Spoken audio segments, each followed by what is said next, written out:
Will join us as we progress, but thank you all for sticking around for this discussion, post-show discussion. I'm sure we have a lot to talk about, but without further ado, let me bring up President of the Dallas Institute of Humanities and Culture, Dr. Seemee Ali. Also, let me point out to you our director, Kara-Lynn Vaeni. We have a big cast. I'm not sure how many people are going to join us. I'm going to sit in the swing. Yes. Well, that's because I like to sit in the swing. Oh, is it a cast? Maybe I'll move. We'll see. We may have a few others joining us. But to get us started, Dr. Ali, what would you have us know about the play, or what would you? I mean, just as a starting point for our conversation. So happy Mother's Day, everybody. Yeah. I thought about that. I think, it's Mother's Day. That ending will be particularly poignant today. Yeah. So I was thinking about ancient mothers as I was coming here. My mother is not literally ancient, but she has the force and the terror of an ancient mother, and I saw her just before coming. But really, I was struck this time.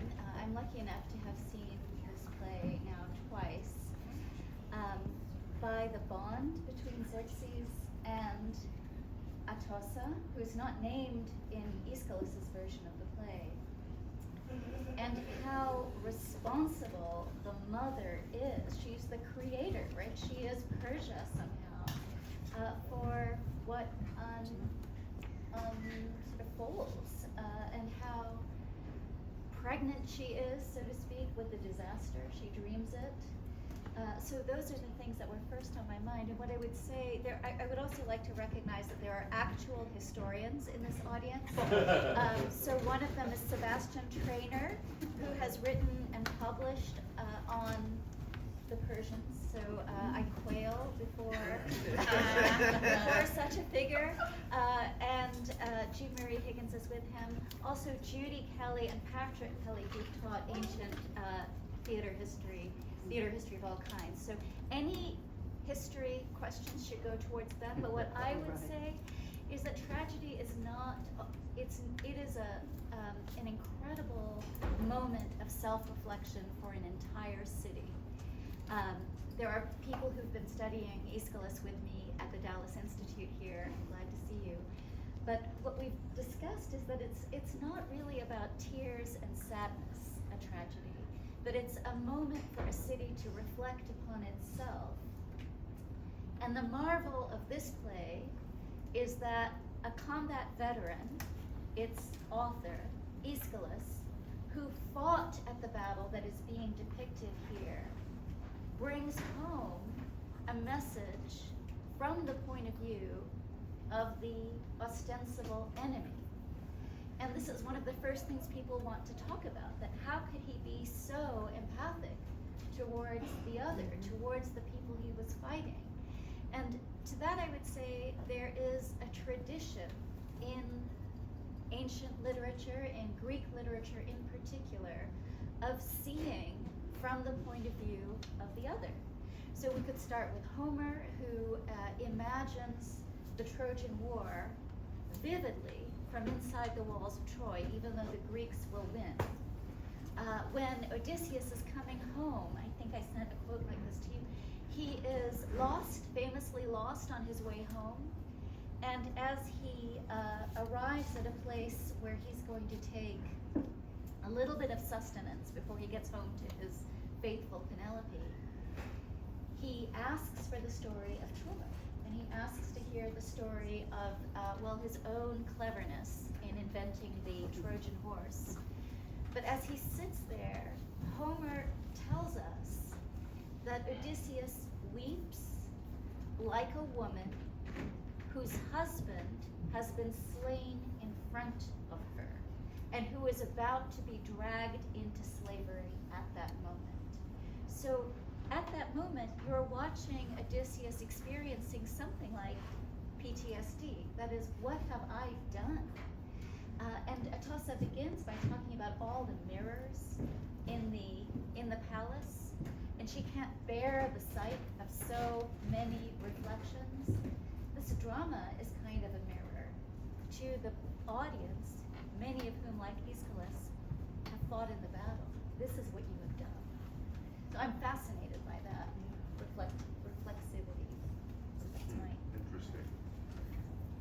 You know what you were saying about Aschylus and being a combat veteran of these wars. I've read many times, and this is an open question, about this being described as an anti-war play, along with what we read as the Iliad. But in the ancient world, they didn't really have a concept of a world without war, did they? So it was just a reaction to the horrors and the tyranny of war. And we have a concept of a world without war. right. We have a hopeful, idealistic, vision. But I mean, we live in a world where we can contemplate something as an anti-war state. I'm not sure. I don't know that was what Aschylus had in mind. But. Yeah, I would love to hear from Sebastian on that question. On what Aschylus had in mind? In terms of, is there an anti-war? I would, no.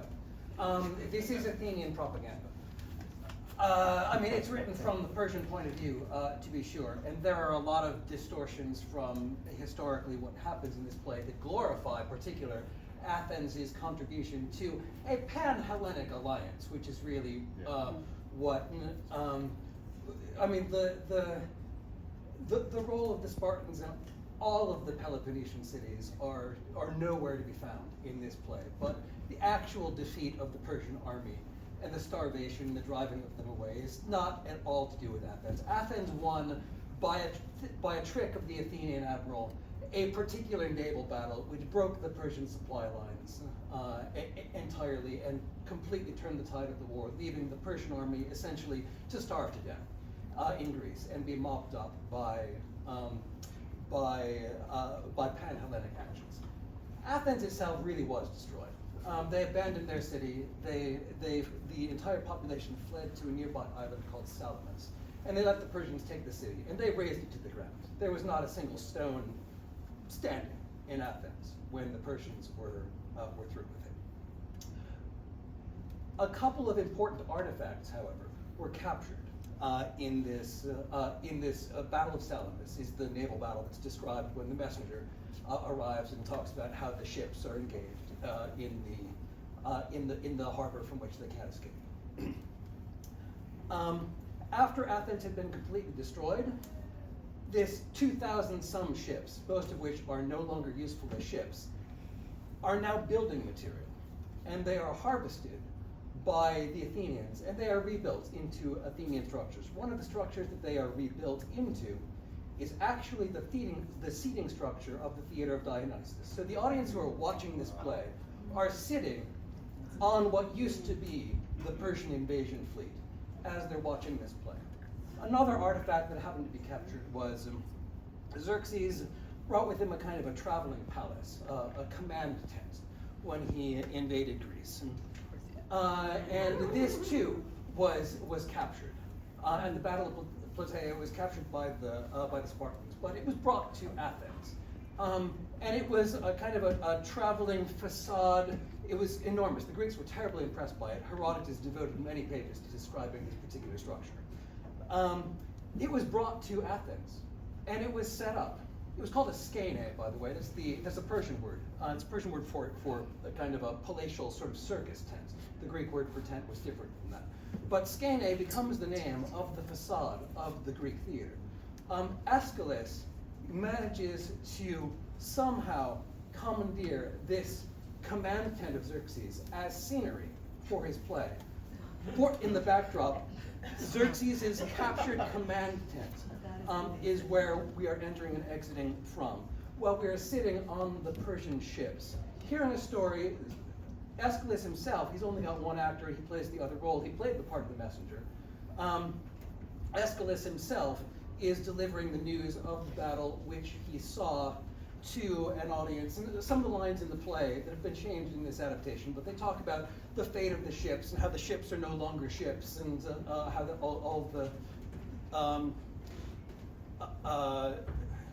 the Xerxes in the chorus goes on about how all this country's ships are no longer ships, and they have been destroyed by the Athenians, who know perfectly well what's going on. There's also a lot of references to the Athenian admiral in the play itself. He's never named in the play. This would be Themistocles, but he's there in the theater as well. And he's the Athenian elder statesman in the generation prior to Pericles, who was the producer of this play. His star is sort of in the wane, because he's pretty corrupt, but he does have this one major victory that kind of nobody can take away from him. He was this deceitful jerk who managed to play this amazing trick on Xerxes, suckering him into a naval trap, which ultimately sort of broke the back of the Persian invasion. So it's not No. So the play that's being written is in answer to the question. Is Athenian propaganda, and it very much minimizes all of the contribution of any city that isn't Athens. It really maximizes the contribution of Athens in this one particular battle, as though Athens were the only power in Greece. And of course, Athens had provoked Persia decades before. They provoked the first Persian invasion, which was led by Xerxes' father Darius, which was defeated at the Battle of Marathon because they couldn't land. And then the second Persian invasion, Darius sort of died insane and raving about vengeance against the Athenians in particular. And so one of the great other coups of Themistocles was to convince all of Greece that the Persians are coming to subjugate Greece, when in fact most of what they want to do is just punish the Athenians. And I mean, they'd take the rest of Attica and the Peloponnese too while they were at it, but mainly they were just coming for the Athenians. Can you tell this man has published an article about Well, let me also ask Kara-Lynn Vaeni, the director, to weigh in on. So, one of the problems of Greek tragedy in general, but in this play in particular, is a static nature of, it's mostly the chorus, and in fact, Aschylus, he has added actors, first one actor and then another, to the idea of the chorus. But so, in tackling the play, you found some ways to kind of activate the chorus and the action of the play, but I just wondered if you would talk a little bit about your approach. Yeah, I mean, so the way that Americans do theater and the way that we tend to think about theater is that there is a conflict, usually in the middle of the play, and everything else is leading to that, and then the big conflict happens, and then when it's done, the play ends. And when I teach acting and directing, I'm always like, okay, so why are you doing this scene? What is the conflict in this scene? Every scene has to have a conflict, otherwise, why are we here? But literally in this play, nothing happens in the way that I understand conflict to happen. And I was concerned about that. So my first thought was like, well, if there's no actual conflict, can I create a series of events? Can I interpret this so that it's a series of events? And that I was able to do. Like one of them was like, let's raise the dead king. And I was like, oh, we can make that something. And at the end, when they were like, let's bring me home, bring my son home, I was like, I have an interpretation of what home might mean today. But with the chorus, I think, when I think about chorus, I think about Broadway choruses and how their job is to be the exact same all the time. And that's how they tell the story. There's a big group of them, and they provide spectacle, commentary, singing and dancing, and there's a lot of them. So at first when we were reading this, I think a lot of certainly my instinct was like, because at times it would seem like the chorus, members of the chorus would be arguing with each other. And the instinct at first was to smooth that out, was to be like, well, that can't be it. No. And then the actors would argue, and they'd be like, well, this line, clearly, we think this. And someone else would be like, there's no way we can think that because of this. And so when that started to happen, I was like, oh, it's conflict. Kara, come on. So then the sort of guiding philosophy of the chorus was like, they should rarely agree about anything. Or if they do, it's a happy coincidence. But their goals as individuals is not to agree, it's to argue and figure it out by arguing. Which then led to this sort of thing that happened where these two and Jason, who was like the leader of the chorus, sort of became a team, and then the younger two sort of became a team, and then there was sort of this, to me, generational sides that sort of started to happen about what should we do, what does it mean that we did this, were we right to do it, were we not right to do it. But then even with that, like these two would like agree all the time and then would fight. Tony would go off on his own, you know, the admiral he played would go off on his own, and State would try. So the chorus ended up being one of my favorite parts, even though when I first read it, I was like, this is deadly, because it's just like pages and pages of like poems, you know? But I felt like they really inhabited it really interestingly and specifically. And the other thing we talked about with the chorus is that I was interested in exploring, the 7 stages of grief, which makes it sound like there are 7 stages that you go through in a row and they all last the same amount of time, but not looking at it that way. Looking at, there are about 7 phases of grief. Those can happen in any order, at any time. Sometimes you'll repeat some of them. And so just asking the chorus to keep an eye on where their character was experiencing what phase of grief and how they could sort of express that physically, even if it wasn't their turn to talk. And that the goal was not to all be expressing the same thing at the same time until the end when Xerxes comes in and they all just have a hysterical laughter because they've just been through so much. Could we talk about the interpretation of Darius's return from the dead? I mean, that was brilliant. Yeah. So there's a couple ways to talk about that. One is a practical way, which is you only have so much money. And so that character is on stage for a short amount of time. And I wanted a bigger chorus. So I was like, instead of throwing that contract to one dude who's going to be on stage for a short time, what if he played them? Was like the practical way, and then the artistic way was like, well, they're basically holding a seance, right? And we all know from movies that raising the dead doesn't go well for anybody. Like, it's scary, you know? And then I was like, of course the dead king comes back. And rather than coalesce or be a voiceover for his wife, he's like, I own them anyway. I made them, the counselors. They're there to serve me, and they will continue to serve me. So he takes over their bodies, and we were like, and this is painful, it hurts, it's not fun. So they're always trying to kick him out, which is why he would jump from one to the other. And because almost all of his lines are like, I don't have long, so what do you want?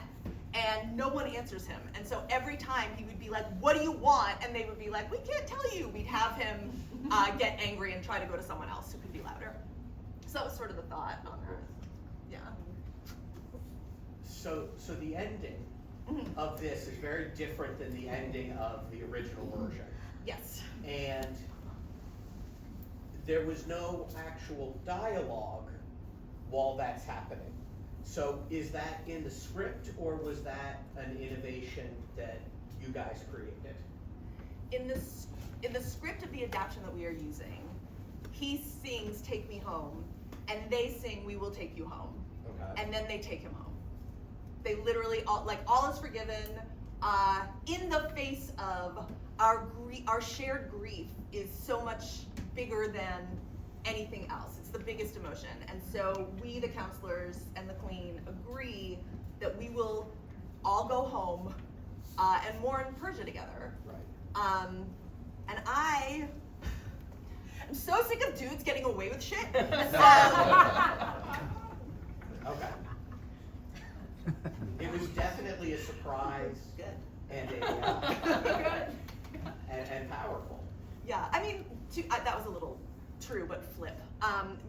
You know, Marianne and I talked about it a lot,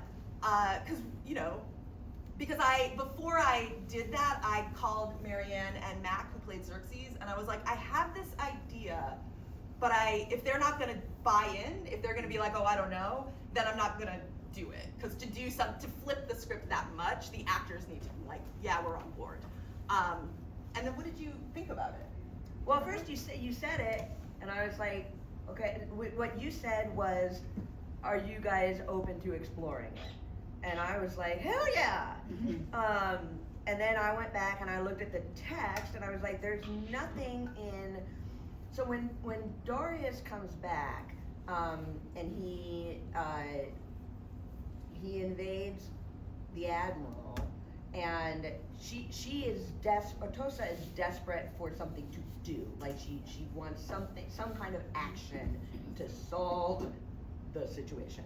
And so she's like, I'll call him. He solved everything. He was Darius.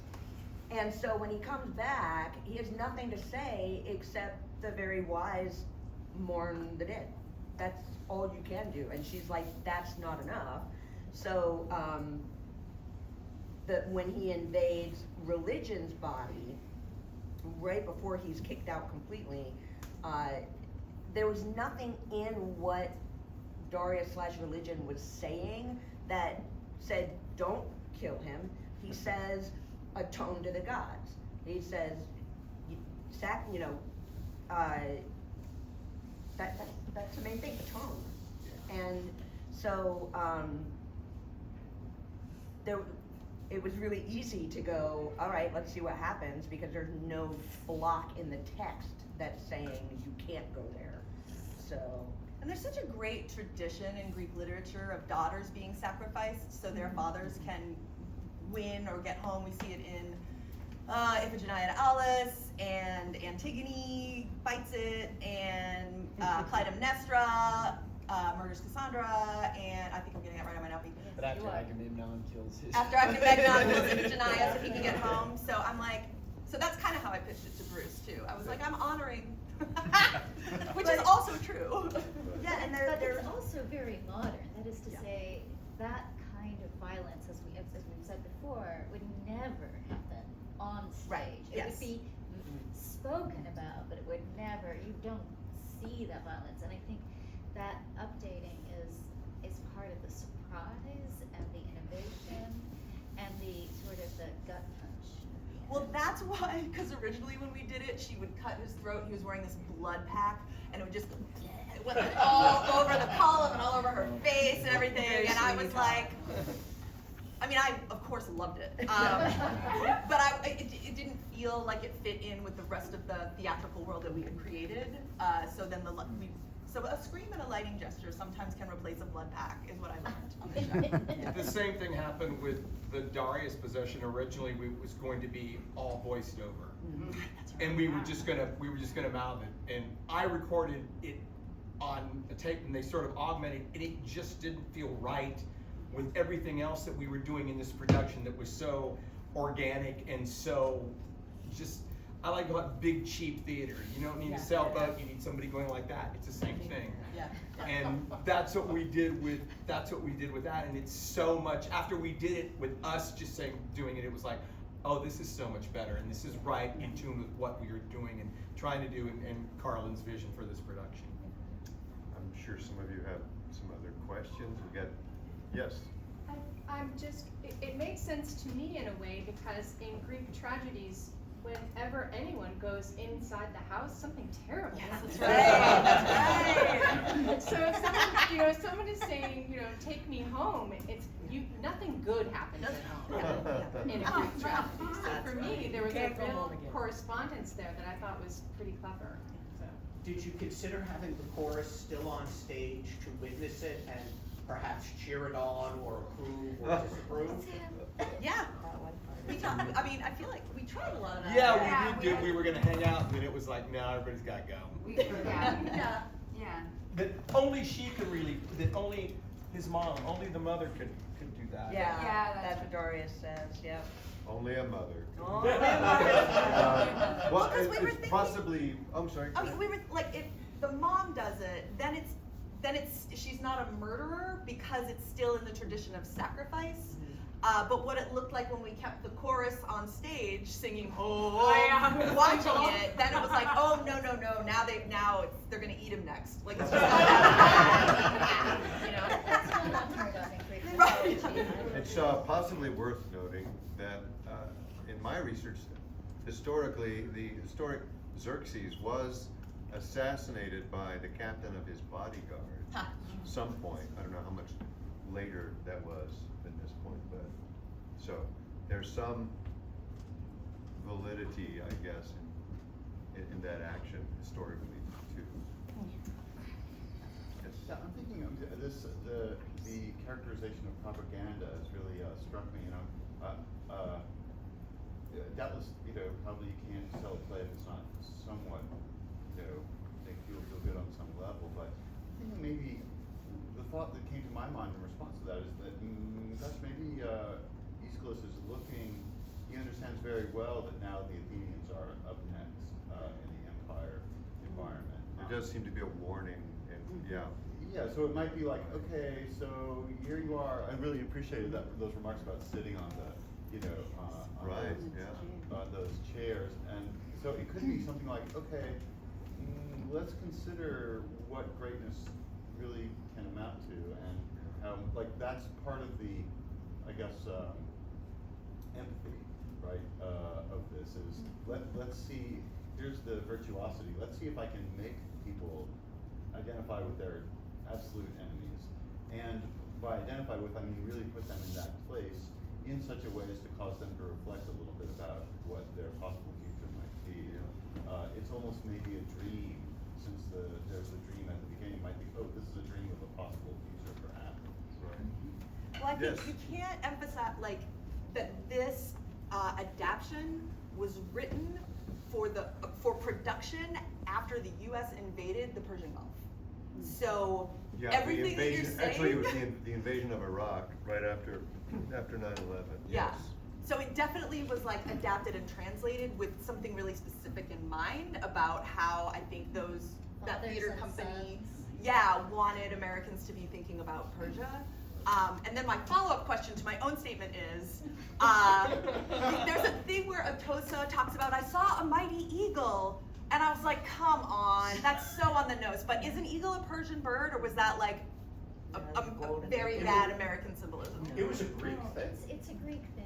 It's a Greek thing. But And there's there's bird portents. Persian, isn't the golden eagle, like, It's- there, I thought, am I not? Someone else will Well, know. The eagle is Zeus's bird.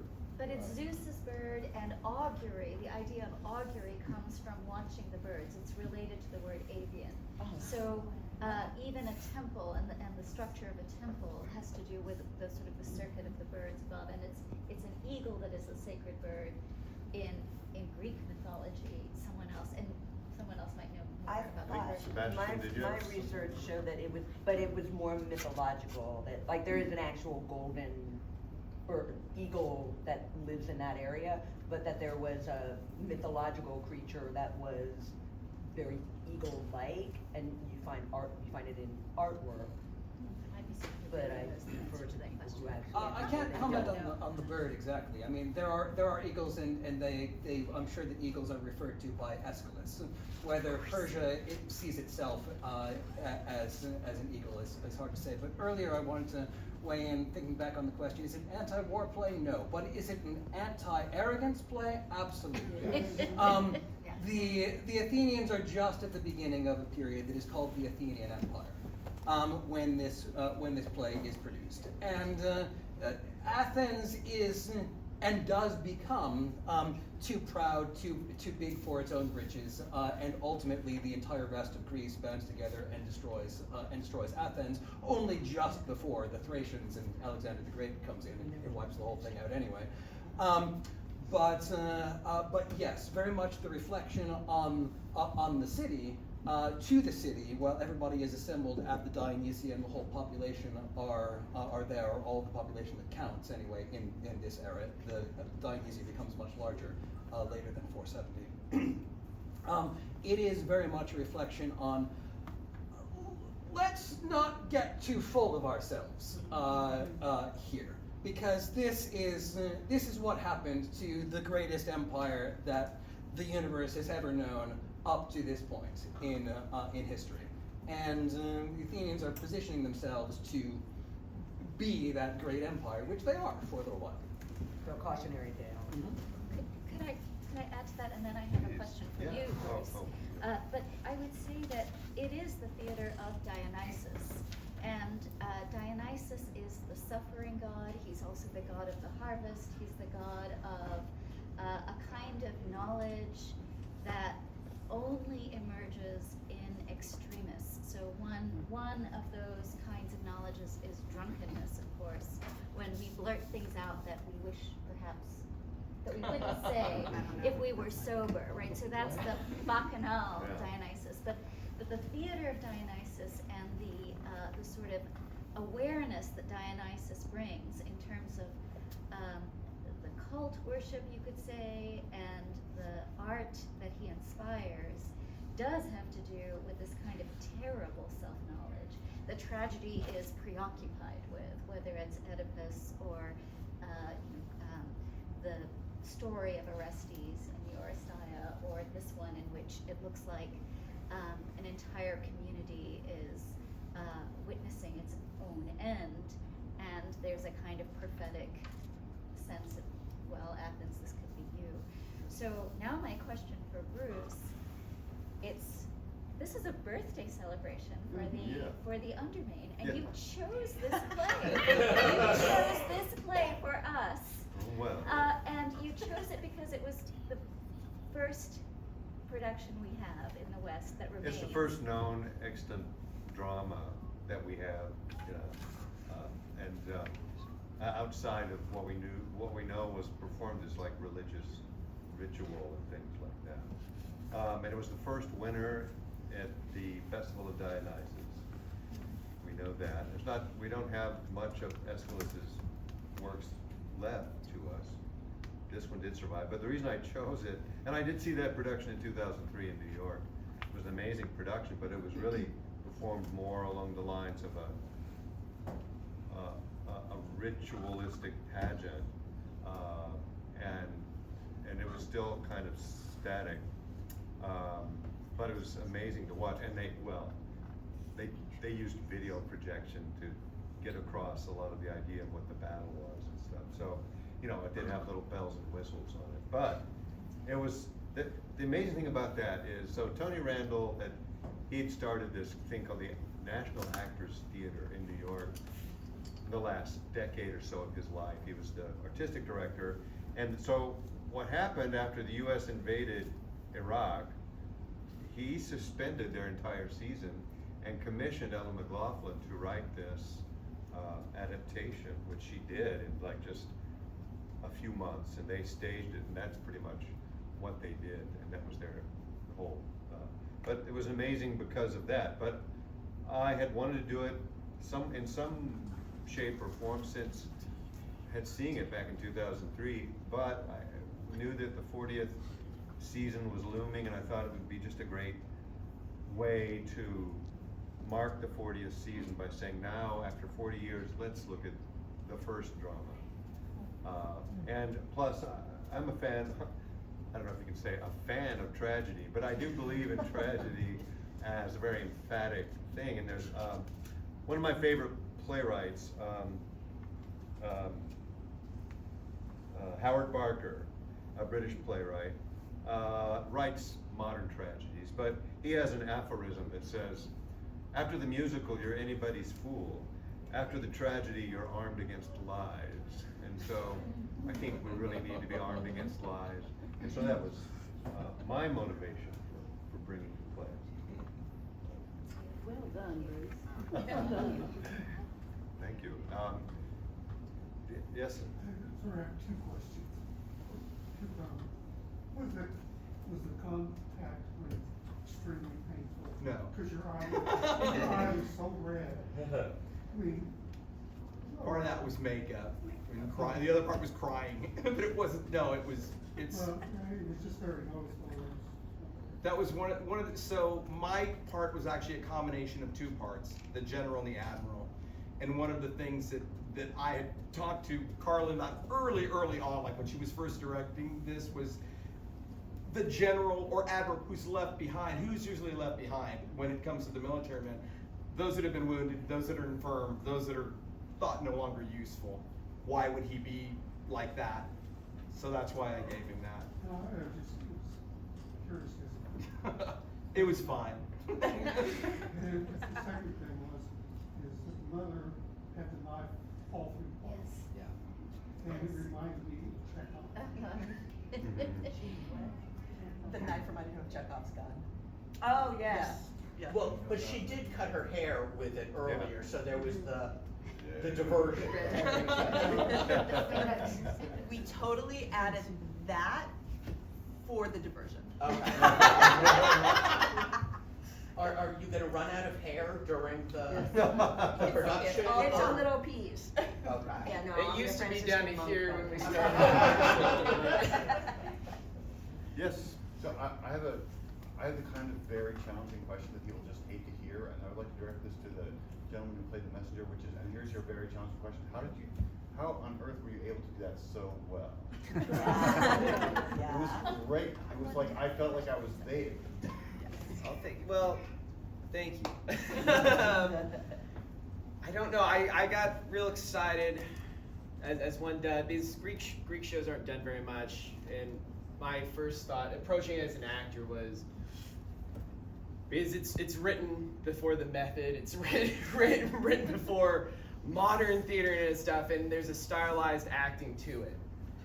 And it was a question of like, how are we taking this? And our first day of rehearsal, we read through, and then we did a movement exercise that ended up turning into the course's ritual dance and stuff. And after we did that, I was just like, oh, well, this could be a show where we could, if that's in here, who knows what I could do? Yeah. And so when that freedom was now available to just tell the story, to flow with the imagery, that's kind of where I just tried to run with it. And Great. I really like. Yeah, and I would say also, whenever I go to live theater, I'm always a little anxious, like because it could be embarrassing.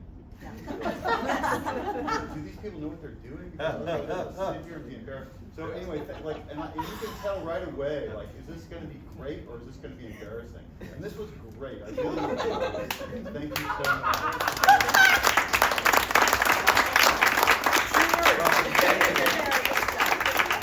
On that note, I want to thank you all for being here in this very engaging discussion. Thank you, Dr. Ali.